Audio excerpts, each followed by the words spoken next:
오늘은 모세의 부모의 믿음이란 제목으로 말씀을 전하도록 하겠습니다. 5월은 가정의 달입니다. 가정의 달을 맞이하여 몇 주간 성경에서 가르치고 있는 올바른 가정관에 대한 가르침에 대해 설교를 진행하려고 합니다.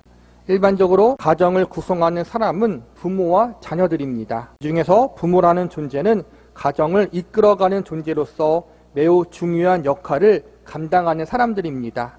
부모가 어떻게 가정을 이끌어가고 자녀를 양육하느냐에 따라서 그 가정이 올바른 가정으로 바로 설 수 있고 자녀들 역시 바른 사회의 구성원으로 자라날 수 있습니다.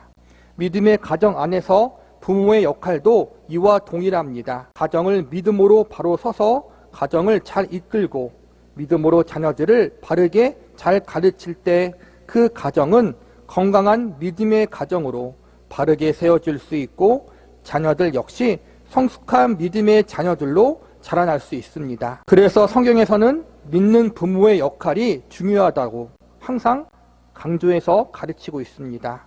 우리는 오늘 구약 성경에 등장하는 대표적인 믿음의 부모였던 모세의 부모에 대해서 살펴보려고 합니다.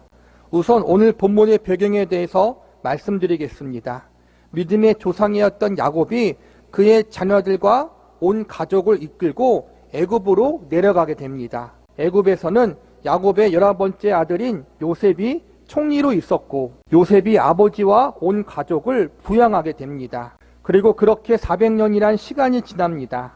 400년이란 시간 동안 요셉을 포함하여 야곱의 후손들은 크게 번성하게 되고 그들을 이스라엘 백성이라고 부르게 됩니다. 이들의 인구는 200만 명이나 되는 큰 숫자로 불어나게 되고 당시 애굽에 살았던 사람들보다 더 크게 성장하게 됩니다. 오래전 애굽을 기근과 가뭄에서 구해낸 요셉의 업적을 기억하지 못한 후대의 애굽 사람들은 이스라엘 민족의 번영을 두려워하게 되었고 그들을 노예로 삼기에 이릅니다. 노예가 된 이스라엘 백성들은 온갖 강제 노동에 시달리게 되고 많은 고통을 당합니다.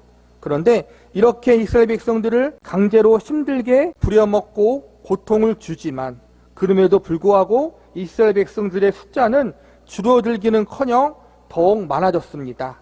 채찍으로 때리고 여러 가지 강제 노동으로 힘들게 괴롭혀도 그들은 더욱더 강해졌습니다.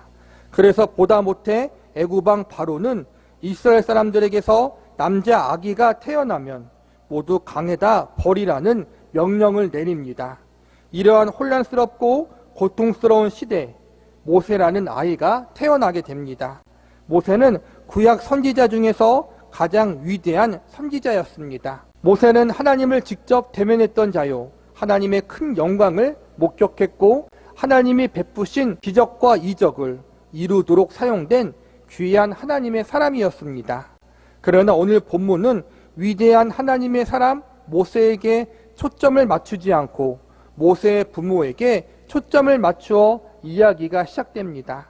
하나님은 언제나 그분의 뜻과 주권대로 하나님의 일을 진행하지만 동시에 믿음의 사람을 통해서 그 일을 하시고 그 일에 모세의 부모를 사용하십니다. 우리는 오늘 모세의 탄생을 기록한 본문의 말씀을 통해 모세의 부모의 믿음은 어떠했으며 저와 여러분이 본받아야 할 믿음은 무엇인지 살펴보는 시간을 가져보도록 하겠습니다. 첫 번째로 우리가 본받아야 할 모세의 부모의 믿음은 어떠한 상황 속에서도 하나님을 믿고 의지하는 믿음을 가져야 한다는 것입니다. 모세가 태어날 당시 시대적 상황은 참으로 암울했습니다. 이스라엘 민족은 애굽의 노예 상태로 살고 있었고 매일매일 강제 노역으로 몸과 마음이 굉장히 지친 삶을 살고 있었습니다. 또한 애굽의 바로왕은 자신들의 노예인 이스라엘 백성들이 너무나도 많아져 강대해지는 것을 경계했고 새로 태어난 남자 아기를 나일강에 던져 죽이라는 무서운 명령까지 내린 상황이었습니다. 무엇보다 가장 안타까운 것은 이렇게 어려울수록 하나님을 찾고 기도해야 할 이스라엘 백성들이 하나님이 아닌 우상을 섬기고 있었다는 것입니다. 원래 이스라엘 백성들은 하나님을 섬기는 민족이었으나 오랜 시간 애굽에 살면서 애굽의 세속적 문화에 영향받게 되고 애굽의 신을 섬기게 된 것입니다. 애굽이라는 나라는 그 당시 세계 최강국이었습니다. 가장 크고 가장 강대한 나라를 섬기는 신을 믿고 따르는 것이 인간적 생각으로 보면 자연스러운 일일 것입니다.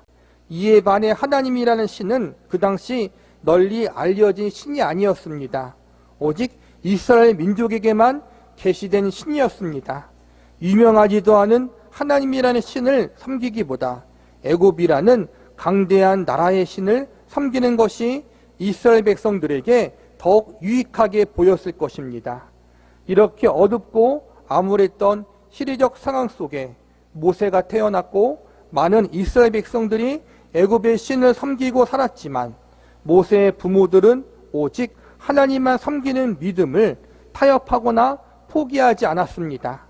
사실 모세의 부모는 대단한 사람들이 아니었습니다. 그들은 지극히 평범한 사람들이었습니다.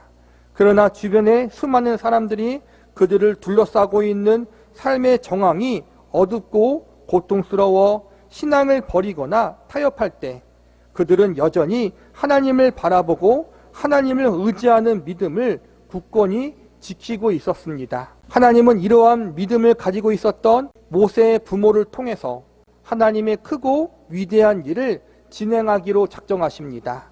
믿음의 사람 모세라는 한 사람을 이 땅에 태어나게 하시고 그를 위대한 하나님의 사람으로 세우기 위해서 하나님이 모세의 부모를 사용하신 것입니다.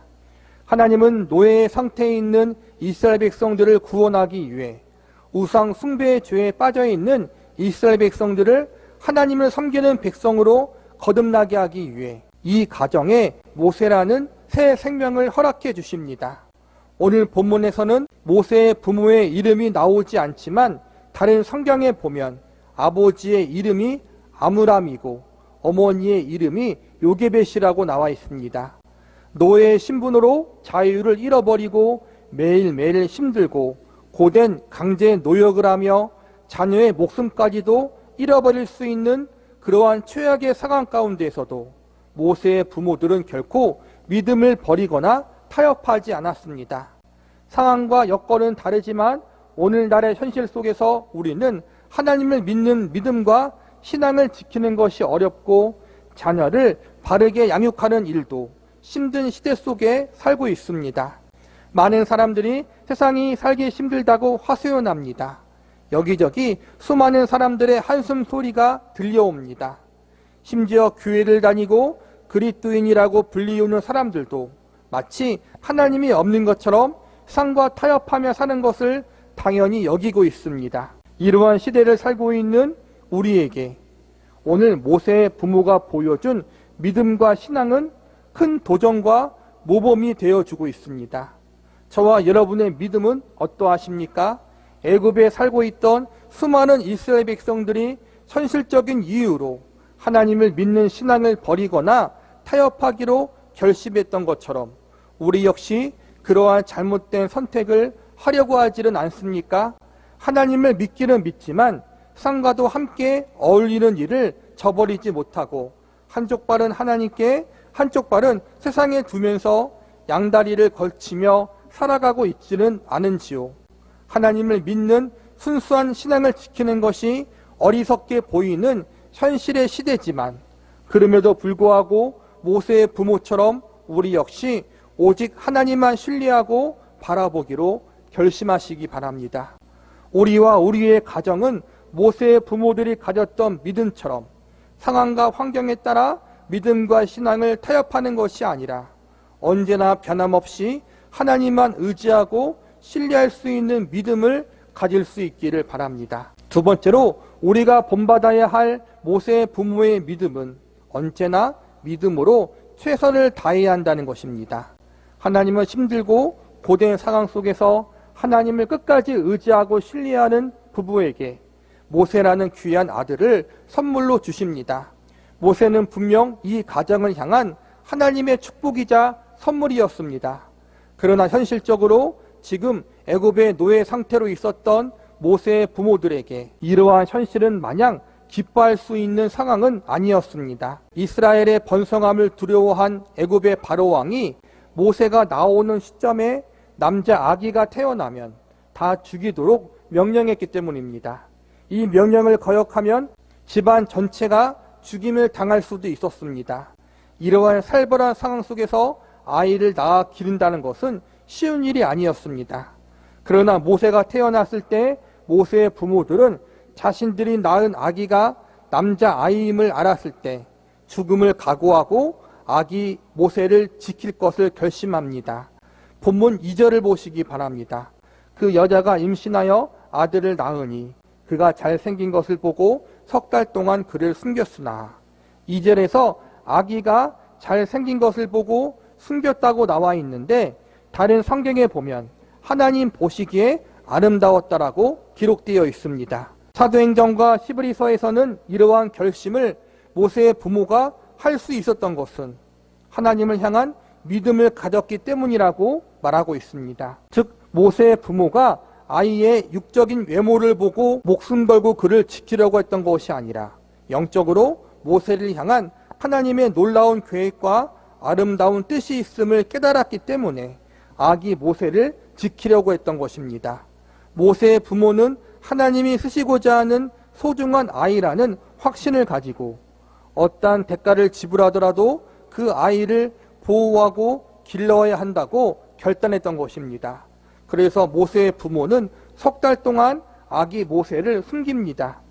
석 달을 숨겼다는 것은 모세의 부모가 아기를 숨길 수 있는 최대한의 기간을 의미합니다. 아기가 태어나고 100일 전까지는 움직임이 적고 울음소리도 적습니다. 그래서 아마 태어나고 얼마 동안은 몰래 키우기가 가능했을 것입니다. 그러나 시간이 흘러 석 달쯤 되었을 때 그때부터는 아이의 울음소리가 커지고 움직임도 많아지기 시작해서 숨기며 키우기가 불가능했을 것입니다. 그래서 이 석 달의 기간은 아마 모세의 부모가 애굽의 감시를 피해서 아기를 보호할 수 있는 최선의 기간이었을 것이라고 생각됩니다. 모세의 부모가 하나님을 신뢰했기 때문에 기도만 하며 아무것도 안 하고 있었던 것이 아니었습니다. 그는 하나님을 믿는 믿음으로 하나님을 신뢰했기 때문에 그가 할 수 있는 최선의 것을 하기로 결심하고 실행합니다. 믿음이란 것은 우리가 하나님을 신뢰하기 때문에 아무것도 하지 않은 것을 의미하지 않습니다. 믿음은 오히려 우리가 하나님을 신뢰하기 때문에 지금 내가 할 수 있는 것에 대해 최선을 다하는 것입니다. 애굽 당국의 눈초리를 피해 이 아이를 숨길 수 있었던 석 달이라는 최선의 기간이 지났습니다. 숨기는 것 말고 다른 방법을 생각해 봐야 했습니다. 이때 모세의 부모는 믿음으로 하나님을 의뢰했습니다. 본문 3절을 보시기 바랍니다. 더 숨길 수 없게 되매 그를 위하여 갈대 상자를 가져다가 역청과 나무진을 칠하고 아기를 거기 담아 나일 강가 갈대 사이에 두고 우선은 석 달 동안 죽음을 각오하고 아이를 길렀습니다. 또한 3절에 보니까 믿음으로 최선을 다한 후에 더 이상 아이를 숨길 수 없게 되자 그들은 갈대 상자를 가져다가 역청과 나무진을 칠해 아이를 그곳에 담아 나일 강가 갈대 사이에 두었다고 나와 있습니다. 즉 작은 배를 만들어 그곳에 아기 모세를 담았다는 것입니다. 역청과 나무진을 칠한 것은 물이 스며들지 않게 하기 위해서입니다. 우리는 여기서 또다시 모세의 부모가 할 수 있는 데까지 최선을 다하는 모습을 볼 수 있습니다. 믿음은 믿기 때문에 아무것도 안 하는 것이 아니라 믿기 때문에 최선을 다하는 것입니다. 우리가 하나님을 신뢰하면서 최선을 다하는 것입니다. 이어지는 4절을 보시기 바랍니다. 그의 누이가 어떻게 되는지를 알려고 멀리 섰더니 모세의 부모는 모세의 누나를 시켜 아기를 담는 갈대 상자가 어떻게 되는지 지켜보도록 합니다. 이것은 단순한 호기심이 아니라 믿음으로 최선을 다한 후에 하나님이 이 상황 속에 어떻게 간섭하시는가를 보고자 하는 믿음의 기대였다라고 생각합니다. 하나님의 기쁘신 뜻과 아름다운 계획을 이루기 위해 태어난 아기 모세. 이 아기 모세를 향한 하나님의 뜻과 섭리가 어떻게 이루어지는지를 기대하며 모세의 부모는 믿음으로 최선을 다했습니다. 그리고 나일 강에 작은 갈대 상자 배를 띄우며 하나님의 주권하심과 간섭하심을 기다렸습니다. 이러한 모세의 부모들의 믿음에 하나님이 어떻게 일하시고 응답하십니까? 본문 5절을 보시기 바랍니다. 바로의 딸이 목욕하러 나일 강으로 내려오고 시녀들은 나일 강가를 거닐 때 그가 갈대 사이 상자를 보고 시녀를 보내어 가져다가 당시 애굽 궁중에는 훌륭한 목욕 시설이 있었다고 합니다. 굳이 나일 강가에 나오지 않아도 되었던 것입니다. 그럼에도 불구하고 공주가 나일강에 목욕을 하러 때를 맞추어 이곳에 등장했습니다. 하나님이 궁중이 아닌 나일 강가에 나오도록 애굽 공주의 마음을 움직이신 것입니다. 또 때마침 목욕하러 나온 시녀들이 나일강에 떠다니는 갈대 상자를 발견합니다. 시녀들은 그것을 보고 그냥 지나칠 수도 있었습니다. 만약 그냥 지나쳤다면 아기 모세의 생명이 위태로울 수도 있었을 것입니다. 그런데 공주가 직접 나서서 그 갈대 상자를 가져오라고 시녀들을 시킵니다. 그리고 공주가 그 갈대 상자를 열어보자 그곳에 아기가 있었습니다. 이어지는 6절을 보시기 바랍니다. 열고 그 아기를 보니 아기가 우는지라 그가 그를 불쌍히 여겨 이르되 이는 히브리 사람의 아기로다. 갈대 상자를 열자마자 아기 모세가 웁니다. 이 아기의 울음을 듣는 순간 공주의 마음을 하나님께서 약하게 만들고 모성애를 자극하게 만듭니다. 애굽의 왕 바로의 명령으로 이스라엘 남자 아기들은 모두 나일강에 버려 죽여야 했습니다. 그러한 상황을 공주도 분명히 알고 있었을 것입니다. 당시 이스라엘 사람들은 애굽의 노예였습니다. 애굽 사람들에게, 특히 왕족들에게 이스라엘 사람들의 목숨은 파리 목숨과도 같았습니다. 그래서 어쩌면 모세를 발견하고 공주가 이 아기를 재수없거나 더럽게 여길 수도 있었습니다. 그런데 우는 아기 모세를 보는 순간 바로의 공주는 그를 불쌍히 여기는 마음을 가지게 됩니다. 이 모든 것이 하나님의 놀라운 간섭하심의 역사였습니다.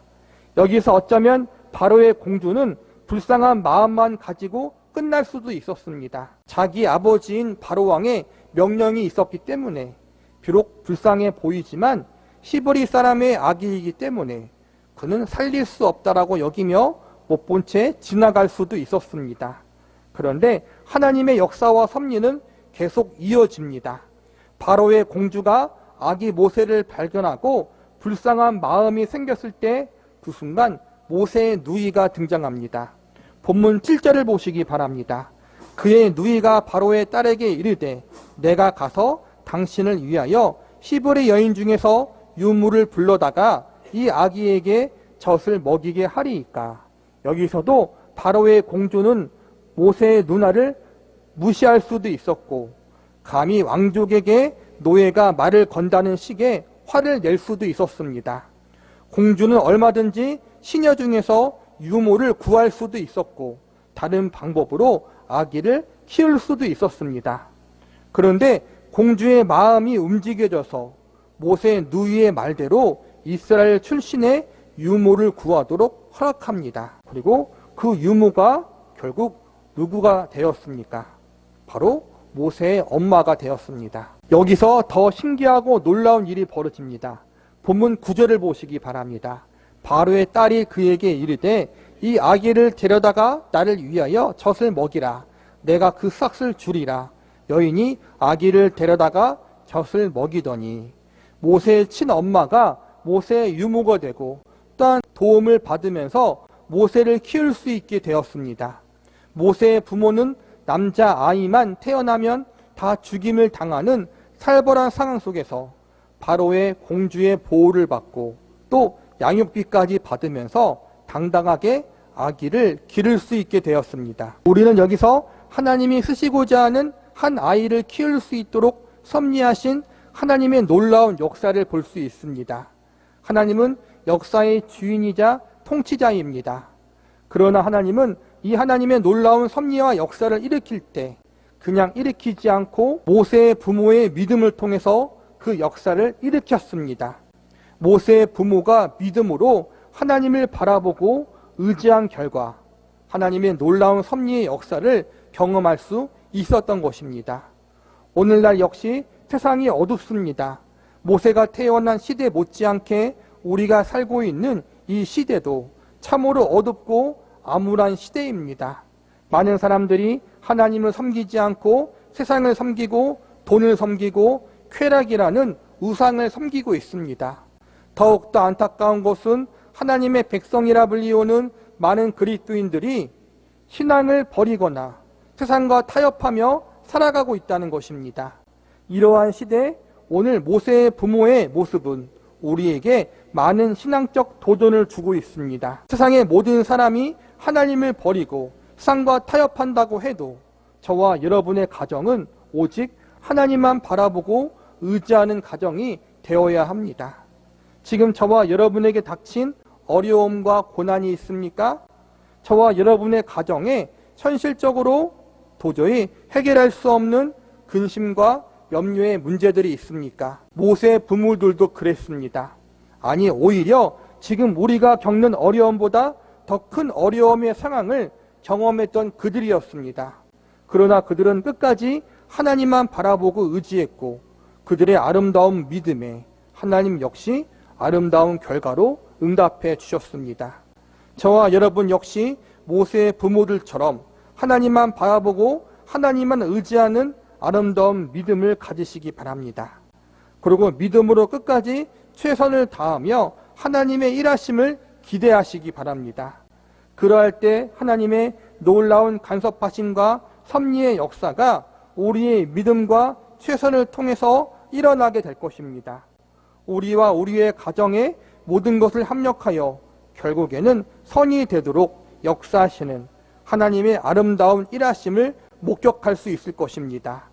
어려움의 모양과 내용과 상황은 조금씩 달라졌지만 모세의 부모에게 일어났던 놀라운 역사들이 우리들의 삶과 우리들의 가정 가운데 동일하게 일어날 수 있습니다. 저와 여러분 모두 믿음으로 하나님만 바라보고 믿음으로 최선을 다하심으로 하나님께서 우리들의 삶과 가정 속에 아름다운 은혜의 역사를 이루어 나가시는 것을 직접 경험하고 체험할 수 있기를 기도합니다.